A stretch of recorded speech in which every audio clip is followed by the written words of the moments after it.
Assalamualaikum warahmatullahi wabarakatuh. Alhamdulillahi rabbil alamin, wal aqibatu lil muttaqin, wala udwana illa ala zalimin. Ashhadu an la ilaha illallah wahdahu la syarikalah, wa ashhadu anna Muhammadan abduhu wa rasuluhu la nabiyya ba'dah. Allahumma salli wa sallim ala habibina al-Mustafa Muhammad sallallahu alaihi wasallam. Kaum muslimin dan muslimat yang dimuliakan Allah Subhanahu wa taala. Bersyukur kita kepada Allah dengan mengucapkan alhamdulillahi rabbil alamin. Sampai hari ini berkat rahmat dan karunia Allah kita dapat kembali melanjutkan kajian seri perjalanan akhirat. Kemudian salawat dan salam tak lupa pula kita haturkan kepada junjungan alam Nabi besar Muhammad sallallahu alaihi wasallam. Allahumma salli ala Sayyidina Muhammad wa ala ali Sayyidina Muhammad. Assalamu alayka ya Rasulullah, assalamu alayka ya Nabi Allah. Kaum muslimin dan muslimat yang dimuliakan Allah Subhanahu wa taala. Pada kesempatan yang berbahagia ini kembali kita melanjutkan kajian seri perjalanan akhirat, yaitu tentang proses sakaratul maut. Tema yang kita angkat ialah tatapan mata saat sakaratul maut. Jika kita perhatikan, ketika seseorang menghadapi sakaratul maut, matanya terbuka, matanya seakan melihat sesuatu, seakan ia menyaksikan ada peristiwa. Nah, apakah mata yang terbuka ataupun mata yang menyaksikan sesuatu itu sebenarnya tatapan kosong belaka atau benar-benar ada sesuatu yang mereka lihat? Dalam kajian kita ini disampaikan dan diinformasikan oleh Allah Subhanahu wa taala maupun hadis-hadis baginda Rasulullah sallallahu alaihi wasallam. Sesungguhnya ketika seseorang akan menghadapi sakaratul maut, maka mereka melihat sesuatu yang tidak dapat dilihat oleh orang lain. Kaum muslimin yang dimuliakan Allah Subhanahu wa taala. Pada dasarnya, apa yang dilihat oleh seseorang ketika akan meninggal, mereka melihat tempat kembalinya atau tempat duduknya di alam barzah. Sebagaimana yang disampaikan oleh Rasulullah sallallahu alaihi wasallam an Abdullah ibni Umar radhiyallahu anhuma, dari Abdullah bin Umar, Allah meridai keduanya, anna Rasulullah sallallahu alaihi wasallam qala, bahwasanya Rasulullah sallallahu alaihi wasallam bersabda, inna ahadakum, sesungguhnya salah seorang di antara kalian, idza mata, apabila meninggal, uridu alaihi, ditampakkan padanya, maq'aduhu, tempat duduknya, yaitu tempat mereka akan kembali di alam barzah, bil ghadawati wal ashiyyi, pagi dan petang. Artinya adalah bahwa ketika seorang akan meninggal, maka Allah Subhanahu wa taala tayang ulang dan perlihatkan apa yang akan mereka tempuh untuk perjalanan selanjutnya. In kana min ahli jannah, jika orang yang akan meninggal itu dari kalangan penghuni surga, famin ahli jannah, maka yang diperlihatkan adalah keindahan-keindahan surga. Wa in kana min ahli nar, jika orang itu dari kalangan penghuni neraka, famin ahli nar, maka yang diperlihatkan adalah betapa beratnya, sakitnya siksaan yang akan mereka terima setelah mereka meninggal. Fayuqalu, lalu kemudian dikatakan kepada mereka, hadza maq'aduka, inilah tempat kembalimu, hatta yab'atsakallahu yaumal qiyamah, sehingga Allah Subhanahu wa taala mengutusmu sampai hari kiamat. Kaum muslimin yang dimuliakan Allah Subhanahu wa taala. Makna dari hadis ini adalah bahwa Allah Subhanahu wa taala memperlihatkan tempat kembali seseorang di alam barzah, pagi dan petang. Jika mereka itu termasuk orang-orang yang beriman, beramal saleh, maka tempat yang akan mereka tempuh adalah kebaikan. Dan apabila orang yang akan meninggal itu termasuk orang-orang yang tidak beriman dan banyak melakukan dosa, maka mereka pun mendapatkan beratnya siksaan di alam kubur. Sampai kapan? Sampai mereka dibangkitkan dan sampai hari kiamat tiba. Kaum muslimin yang dimuliakan Allah Subhanahu wa taala. Kita teringat kisah seorang sahabat Nabi yang bernama Sya'ban. Sya'ban salah seorang sahabat Nabi yang istimewa. Beliau memiliki amalan spesial. Setiap kali sampai di masjid, Sya'ban mengambil saf yang paling depan sebelah kanan. Beliau masuk masjid, ambil saf paling depan dan bagian kanan. Setiap kali Sya'ban sampai di masjid selalu melakukan amalan tersebut dan tidak mengubah posisinya sampai beliau wafat. Pada suatu pagi, Rasulullah SAW tidak melihat Sya'ban di posisinya tersebut. Lalu kemudian beliau bertanya kepada salah seorang sahabatnya, "Wahai sahabatku, apakah kalian melihat Sya'ban?" Sahabatnya menjawab, "Kami tidak melihat Sya'ban ya Rasulullah." Kalau begitu kita tunggu sejenak. Bisa jadi Sya'ban masih dalam perjalanan menuju masjid untuk melaksanakan salat berjamaah subuh bersama kita. Lalu ternyata setelah mereka tunggu-tunggu, Sya'ban pun belum muncul. Sya'ban pun belum datang. Khawatir salat subuh habis, lalu kemudian mereka, Rasulullah dan para sahabat melanjutkan salat subuh. Setelah selesai salat, Rasul pun menoleh ke arah kiri, lalu kemudian juga tidak melihat Sya'ban. Lalu kemudian dia bertanya, "Wahai sahabatku, adakah di antara kalian yang tahu di mana Sya'ban dan apa yang terjadi dengan Sya'ban?" Kata sahabatnya, "Ya Rasulullah, kami tidak tahu apa yang terjadi dengan Sya'ban. Namun ya Rasulullah, kami tahu di mana rumah Sya'ban. Kalau boleh kita mengunjungi rumah Sya'ban tersebut." Lalu kemudian mereka pun bermufakat dan berkunjung ke rumah Sya'ban. Sesampai di rumah Sya'ban, Rasul dan para sahabat pun masuk sembari menanyakan perihal Sya'ban kepada istrinya. "Wahai Sayyidah, di manakah suamimu Sya'ban?" Yang kebiasaannya selalu salat di masjid, ambil saf paling depan sebelah kiri imam. Kata sang istri, "Wahai Rasulullah, sesungguhnya Sya'ban sudah meninggal." "Inna lillahi wa inna ilaihi raji'un." "Apa sakitnya?" "Sakitnya tidak ada ya Rasulullah. Tadi malam beliau meninggal." Lalu kemudian, "Ya Rasulullah, ada hal aneh yang saya perhatikan dan saya saksikan sebelum Sya'ban meninggal." Sya'ban mengucapkan 3 ucapan. Yang pertama, "Kenapa tidak lebih jauh? Kenapa tidak lebih jauh? Kenapa tidak lebih jauh?" Yang kedua, "Kenapa tidak yang baru? Kenapa tidak yang baru? Dan kenapa tidak yang baru?" Yang ketiga, "Kenapa tidak semuanya?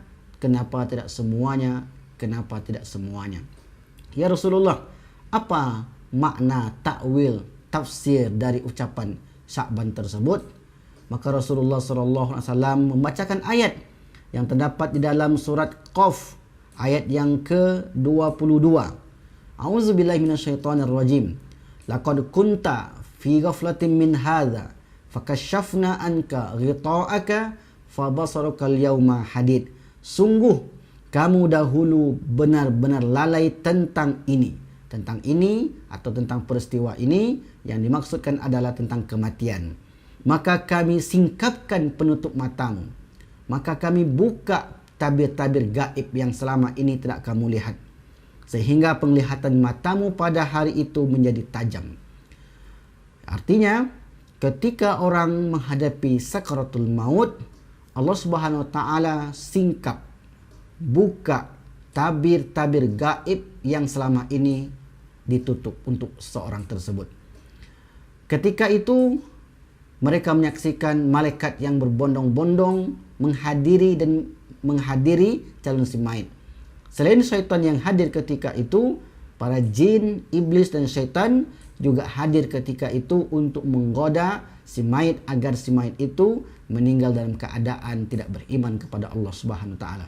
"Wahai Sayyidah," kata Rasulullah, "sesungguhnya yang diperlihatkan kepada suamimu ketika sakratul maut itu ada 3 perkara. Yang pertama adalah Kenapa tidak lebih jauh? Allah Subhanahu wa taala perlihatkan perjalanan antara rumah dan masjid. Rumah, masjid, rumah, masjid. Perjalanan dari rumah masjid memakan waktu 2 jam perjalanan. Maka Sya'ban masih menyesali perjalanan yang dianggap itu masih sangat dekat, masih sangat pendek. Maka dia pun mengatakan, kenapa tidak lebih jauh? Artinya, andai perjalanan Sya'ban itu memakan waktu 3, 4 sampai 5 jam, maka pahala yang didapat akan jauh lebih besar. Karena memang ketika seorang melangkah ke masjid, setiap langkah dihitung sebagai pahala. Wa kathrutul khuta ilal masajid. Orang yang perbanyak langkah ke masjid, maka seperti orang yang ribat. Wa zalikumur ribat, wa zalikumur ribat. Seperti orang yang berjaga-jaga di perbatasan. Apa maknanya? Maknanya adalah ternyata betapa besar fadilah orang yang datang ke masjid. Maka kaum muslimin yang dimuliakan Allah Subhanahu wa taala, di sini Sya'ban masih menyesali. Dia menganggap perjalanan 2 jam tersebut dianggap masih sangat pendek. Maka mungkin kalau diukur-ukur dengan kita, sungguh-sungguh sangat jauh sekali. Terkadang ada orang yang rumahnya di samping masjid, tak sampai ke masjid. Ada orang yang rumahnya, dinding rumahnya dengan dinding masjid berdempetan, tak sampai ke masjid. Maka jikalau dibandingkan orang itu dengan Sya'ban, mungkin penyesalan yang luar biasa yang akan ia ungkapkan ketika sakratul maut tersebut. Itu makna yang pertama, kaum muslimin yang dimuliakan Allah Subhanahu wa taala. Adapun yang kedua, kenapa tidak yang baru? Ternyata Allah Subhanahu wa taala diperlihatkan atau memperlihatkan kepada Sya'ban apa yang dilakukannya pada suatu subuh, suatu pagi. Sya'ban sebelum keluar rumah memakai baju satu lapis, yaitu baju baru yang beliau pakai. Kemudian beliau pun keluar rumah karena begitu dingin, menusuk sampai ke tulang. Akhirnya Sya'ban kembali ke rumah dan mengambil mantel yang lebih tebal untuk menahan dinginnya cuaca. Di tengah perjalanan, Sya'ban bertemu seorang sahabat yang hampir saja meregang nyawa, menahan pedihnya, menahan sakitnya dingin saat itu. Lalu karena Sya'ban ini orangnya sangat pemurah, orang yang sangat suka membantu orang lain, Sya'ban pun memberikan mantel usangnya itu kepada orang tersebut.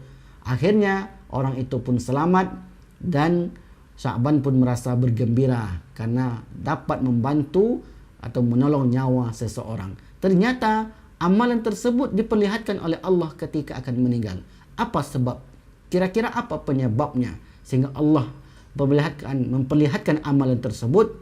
Ternyata Allah Subhanahu wa taala menilai suatu amalan dari pengorbanannya.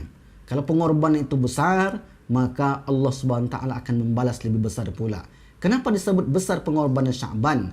Ya, tentu karena ketika Sya'ban membutuhkan pakaian untuk menahan sejuknya dingin ketika itu, namun Sya'ban rela memberikan pakaian itu kepada sahabatnya demi menolong nyawa sahabatnya. Maka amalan yang istimewa ini ternyata diperlihatkan oleh Allah ketika Sya'ban akan mendapati sakratul mautnya. Adapun yang ketiga, wahai Sayyidah, kata Rasulullah kepada istri Sya'ban, kenapa tidak semuanya? Ternyata pada suatu pagi ada orang yang datang kepada Sya'ban. Sya'ban ketika itu sarapan, lalu kemudian roti yang berada di tangannya sudah habis separuh, air yang berada di cangkirnya sudah diminum setengah.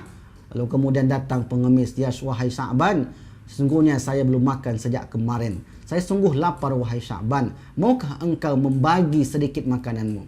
Apa jawaban Sya'ban? Kemari wahai sahabatku, kemari wahai saudaraku. Sesungguhnya engkau dan aku adalah bersaudara. Innamal mu'minuna ikhwatun. Orang beriman itu bersaudara. Apa yang engkau minta maka akan aku berikan. Walaupun aku masih lapar, walaupun aku masih membutuhkan, tetapi karena menolong sesama, berbagi sesama adalah di antara perintah Allah Subhanahu wa taala. Sya'ban pun membagi roti yang separuh tadi dan memberikan kepada pengemis, lalu kemudian separuhnya lagi untuk ia makan.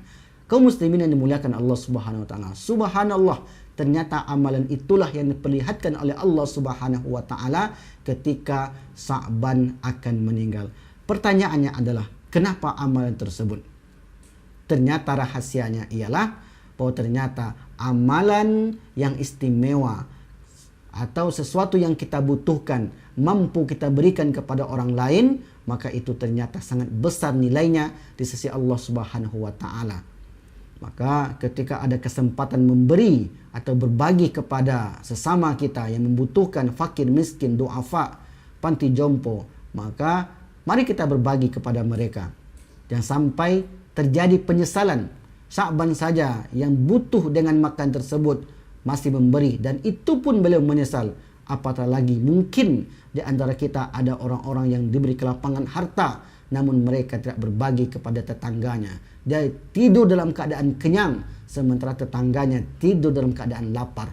Maka kaum muslimin yang dimuliakan Allah Subhanahu wa taala, jika hal itu terjadi kepada seorang muslim, mungkin penyesalan yang ia akan terima di akhir hayatnya jauh lebih besar daripada penyesalan yang diungkapkan oleh Sa'ban radhiyallahu anhu. Kaum muslimin yang dimuliakan Allah Subhanahu wa taala. Maka itulah makna kata Rasulullah dari apa yang diucapkan oleh Sa'ban. Kenapa tidak lebih jauh? Kenapa tidak yang baru? Dan kenapa tidak semuanya? Kaum muslimin yang dimuliakan Allah Subhanahu wa taala.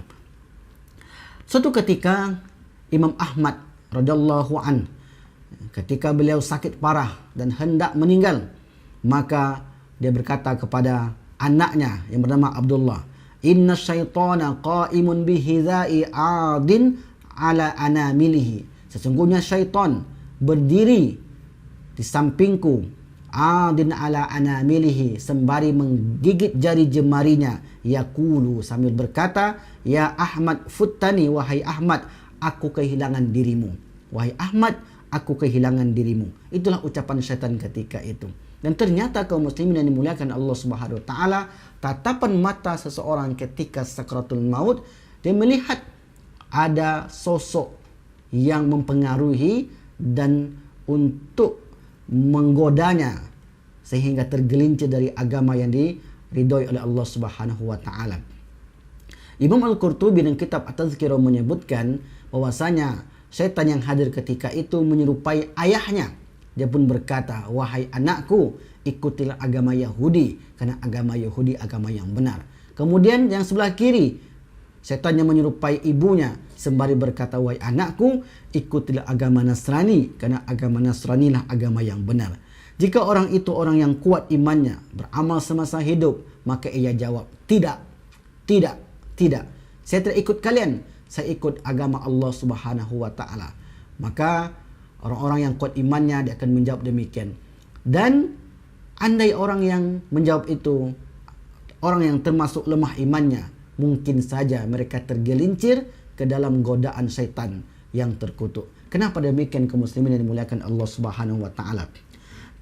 Dalam hadis yang disebutkan oleh baginda Rasulullah sallallahu alaihi wasallam riwayat Imam Muslim dari Jabir, qala Rasulullah sallallahu alaihi wasallam, "Sami'tu nabiyya," aku mendengar Nabi berkata, bersabda, kata Jabir, yaqul, bersabda, "Inna syaitan," sesungguhnya syaitan, "yahduru ahadakum," hadir kepada setiap orang, "inda kulli syai'in," di setiap waktu, "min sya'nihi," di setiap waktu dan setiap keadaan. Artinya ketika akan sakratul maut, itulah momen-momen terpenting bagi syaitan. Karena ketika seorang sudah meninggal, maka syaitan tidak bisa menggoda lagi. Jadi kesempatan terakhir bagi syaitan adalah ketika sakratul maut. Maka disinilah peran kita, orang-orang yang berada di sekitar calon si mayit, mentalkinkan mereka dengan kalimat la ilaha illallah, agar calon si mayit tersebut mengakhiri ucapannya